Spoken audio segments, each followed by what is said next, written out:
Alors bonjour Julien Codorniou, vous êtes directeur du développement chez Microsoft.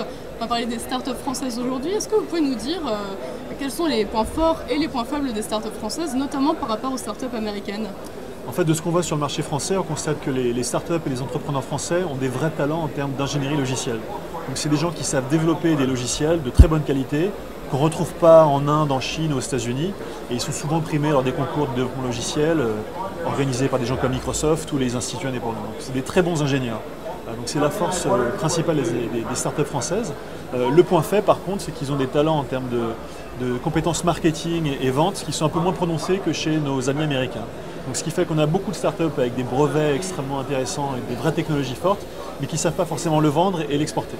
Mais au final, c'est une situation qui s'améliore, puisqu'on a aujourd'hui des startups françaises qu'on voit là comme Meetic, Vente Privée, Allociné, etc., qui sont bien développées en France, internationale, et qui réussissent à faire des percées en dehors de leur pays d'origine. Donc je suis plutôt optimiste pour les startups françaises. Alors dans les prochaines années, quel secteur vous voyez se développer au niveau des startups? En fait, en France, on voit 2-3 tendances qui émergent en ce moment. Le premier, c'est le social gaming. Donc, c'est en fait une activité qui consiste à développer des jeux pour la plateforme Facebook. Donc, des jeux qu'on partage avec ses amis, extrêmement viraux.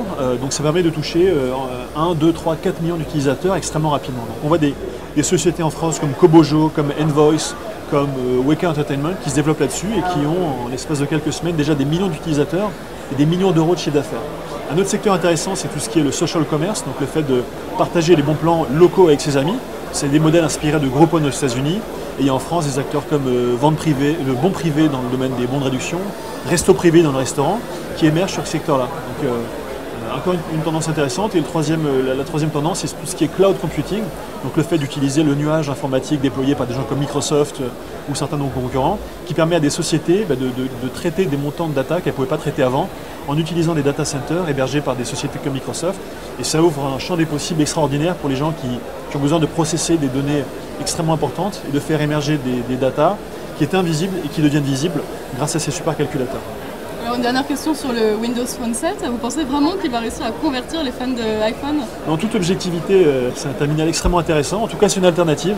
Ça ne ressemble pas à l'iPhone, ça ne ressemble pas à Android. Ce n'est pas des grilles d'applications. On n'a pas d'application. C'est un téléphone qui est social, qui est connecté à tous les réseaux sociaux. La première chose qu'on fait quand on allume son téléphone Windows Phone 7, c'est de le connecter à Facebook. Ensuite, on le connecte à Xbox Live pour jouer aux jeux auxquels on joue sur sa Xbox. Donc, c'est une alternative très associée sur le social, sur la personnalisation du terminal et sur les jeux. Donc on espère que les gens en auront marre un jour d'avoir tous le même téléphone. On voit des jeunes de 14 ans qui ont le même téléphone que leur grand-mère. Donc on se positionne comme une alternative et les premières reviews sont très très bonnes. Donc on est très confiant sur le potentiel du terminal. Merci beaucoup Julien Codorniou. Merci.